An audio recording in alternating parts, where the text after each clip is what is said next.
स्वप्नील अण्णा जाधव यांचा शिवसेना उद्धव बाळासाहेब ठाकरे गटात पक्षप्रवेश। उदगीर येथील युवा नेते तथा उद्योजक स्वप्नील अण्णा जाधव यांनी आपल्या राजकीय प्रवासाला नवी दिशा देण्याच्या उद्देशाने शिवसेना उद्धव बाळासाहेब ठाकरे पक्षात शिवसेना नेते माजी खासदार चंद्रकांत खैरे आणि माजी विरोधी पक्षनेते अंबादास दानवे यांच्या प्रमुख उपस्थितीत शिवसेना उद्धव बाळासाहेब ठाकरेचे जिल्हा प्रमुख बालाजी रेड्डी आणि उपजिल्हा प्रमुख कैलास पाटील यांच्या मार्गदर्शनाखाली छत्रपती संभाजीनगर येथील शिवसेना भवन येथे पक्षप्रवेश केला। या प्रसंगी शिवसेनेचे जिल्हा प्रमुख बालाजी भाऊ रेड्डी, उपजिल्हा प्रमुख कैलास पाटील, जिल्हा समन्वयक प्रकाश हैबतपुरे, शिवसेना उदगीर तालुका प्रमुख प्रशांत मोरे, शहर प्रमुख बालाजी सोनाळे, तालुका समन्वयक व्यंकट साबणे, शाखा प्रमुख परशुराम विभूते,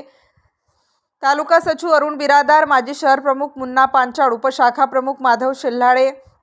जळकोट प्रमुख सारंग आगलावे, शंकर धोंडापुरे, तालुका संघटक पांडुरंग परीट, राहुल शिवंगे, लक्ष्मण श्रीमंगले, वैभव कदम, सदाशिव शिवपूजे यांच्यासह प्रमुख पदाधिकारी उपस्थित होते। युवा नेते तथा उद्योगपती स्वप्नील अण्णा जाधव यांच्यासोबत सूरज जाधव, हरिबा जाधव, नारायण जाधव, संतोष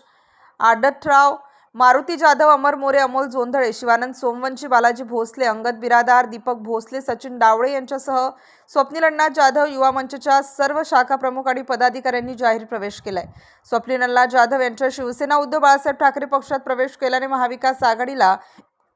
नवचैतन्य प्राप्त होणार आहे। येऊ घातलेल्या स्थानिक स्वराज्य संस्थांच्या निवडणुकांच्या दृष्टीने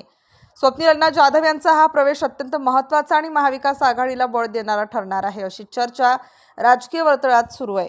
स्वप्नील अण्णा जाधव यांनी शिवसेना उभाटा पक्षात प्रवेश केल्याबद्दल महाविकास आघाडीच्या सर्व घटक पक्षातील पदाधिकारी व कार्यकर्त्यांनी अभिनंदन केले।